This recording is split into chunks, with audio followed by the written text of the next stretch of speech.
everyone, Eve here from British Garden Centres and welcome back to another video in our new build garden project series. In this video we're going to be breaking ground and creating the garden border that you can see behind me. To create the perfect garden border you will need to do a bit of planning, so if you haven't already watched part 1 to this video where we plan the garden border, then make sure you go and give that a watch. Creating a border can be done at any time of the year, but in an ideal world, you will have prepared the ground and got it ready for planting in spring or autumn time. There's a couple of really handy tools that you will need for creating a garden border, including a garden hose or rope to measure out your border, a half-moon turf cutter, a border fork and spade for turning the soil and planting. Often new build gardens have really poor soil, so some sort of organic matter. I'm using farmyard manure today to help improve our soil. I'm also using some multi-purpose peat-free compost today to improve the soil when I'm planting. You will need a selection of plants to make up your garden border, and lastly a watering can or hose pipe. Now let's get started in creating this gorgeous garden border that you can see behind me. Step number 1 in creating your garden border is to mark out the border. You can use a rope or a garden hose to do this, making sure that the shape suits your garden and it is large enough to include all of the plants that you have selected. Preparing the ground is a really crucial step, and this is going to determine how well your plants will thrive. If you remove any turf, make sure that the ground isn't compacted, and if it is, you can dig it over with a fork or spade, removing any large stones or debris or rubble as you go.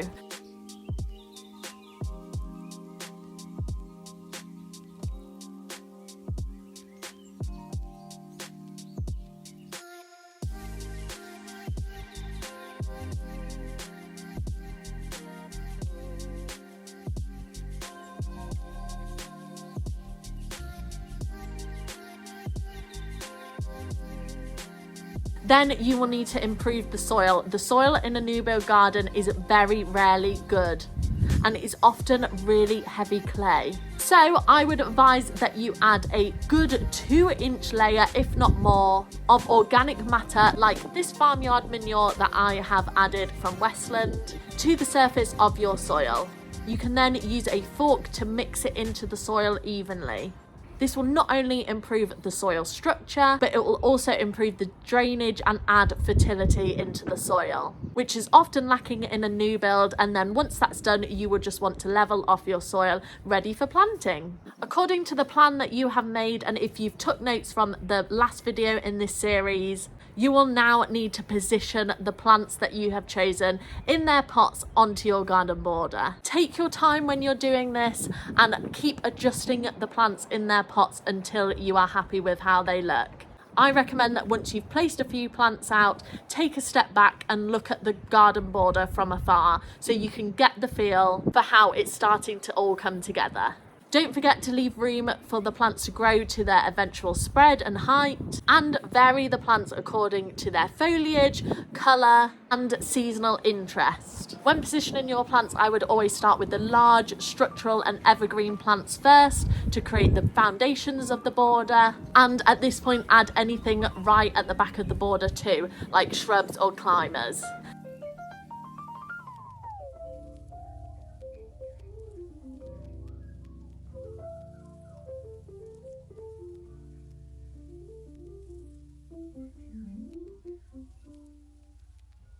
Then position your perennials. Ideally, you'd add these in groups of odd numbers to add a sense of fullness, and repeat these groups along the whole border to create a flow and unify the whole planting scheme.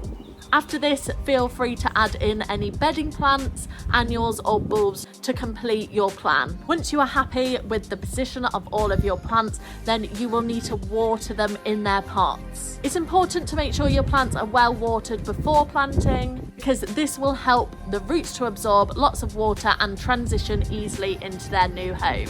Now for the most exciting part of the process, it's time to get planting. Starting at the back of the border, take it in turns to dig a hole that's slightly larger than the pot that the plant came in. If your soil is quite poor, which is likely because you're in a new build, then dig your hole deeper and add in some multi-purpose peat-free compost to improve drainage. Then gently remove the pots, tease any roots if needed, and add your plant into the hole. Make sure to backfill with compost and firm it in well. If you're planting trees and shrubs, you can firm it in with the heel of your foot.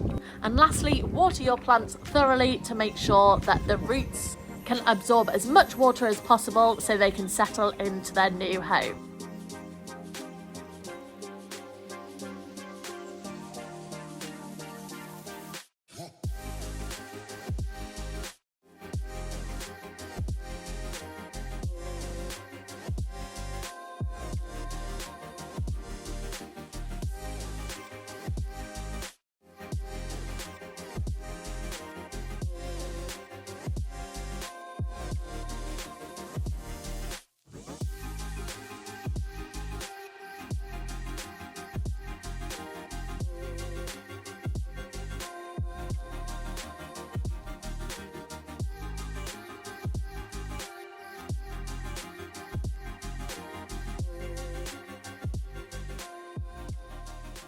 And that's it, you have planted your new garden border. And there are a couple of aftercare tips for you to now think about. Make sure to water your plants thoroughly through any dry spells, especially in the first year, for your plants to get well established.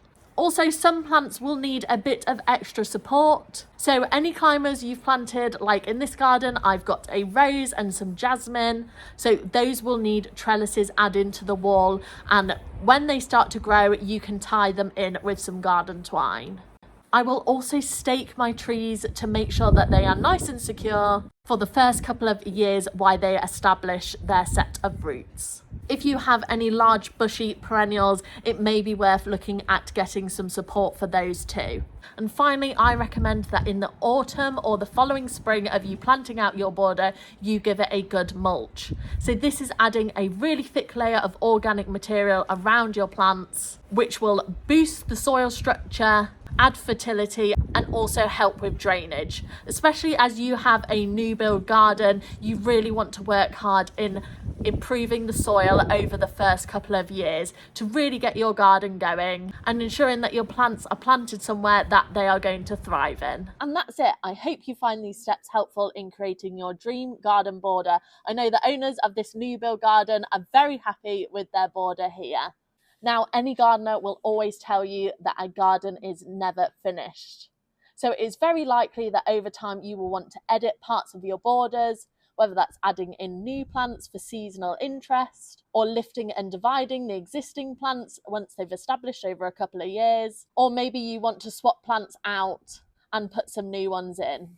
I have absolutely loved creating this garden border, and if you'd like to shop any of the plants or products that you've seen in this video, then nip into your local British Garden Centre, or you can shop online on our website.